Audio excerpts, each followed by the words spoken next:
জীবনের শেষ লেখাটা লিখে বিদায় নিয়ে চলে গেল ভারতের সপ্তম শ্রেণীর একটা ছাত্র।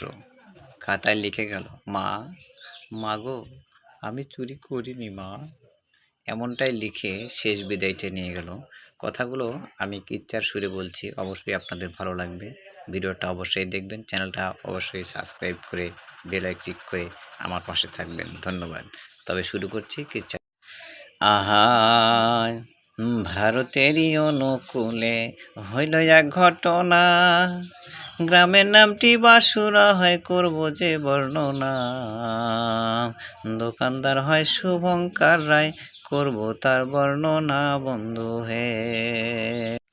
একটি ছেলে সেই দোকানে চিপস কিনতে যায়, চিপস কিনতে না পারিয়া ফিরে যেতে হয়। যাবার সময় রাস্তার ধারে চিপস কুড়ে পায় বন্ধু হে। ছেলেটার হাতে চিপস দেখিয়া দোকানদারের মনে হয়, আমার দোকানের চিপস বুঝি চুরি করে লয়। দূরে গিয়ে কলার ধরে মারি শুরু হয় বন্ধু হে। ঘাড় ধরে ছেলেটাকে মায়ের কাছে নেয়, তোমার ছেলে করছে চুরি দোকানে আমার। বিচার করে দাও গো তুমি, সহ্য নাহি হয় বন্ধু হে। তাই শুনিয়া মা জননী কতই মারি মারে, আমার ছেলে করবে চুরি ভাবিনি জগতে। আমার সম্মান বিলাই দিলি এই না দুনিয়াতে বন্ধু হে।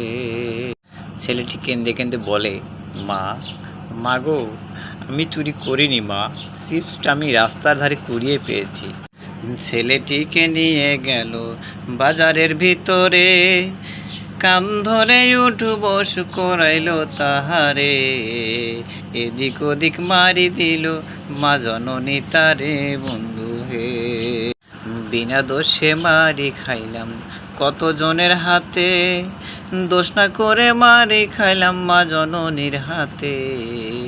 এই জীবনটা রাখবো না আমি এই না দুনিয়াতে বন্ধু হে।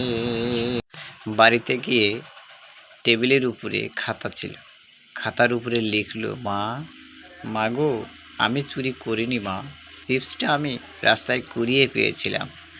এই বলিয়া ঘরের ভিতর বিষ ছিল, দিল মুখে ঢেলে। এক বোতল বিষ দিল নিমিষে শেষ করে।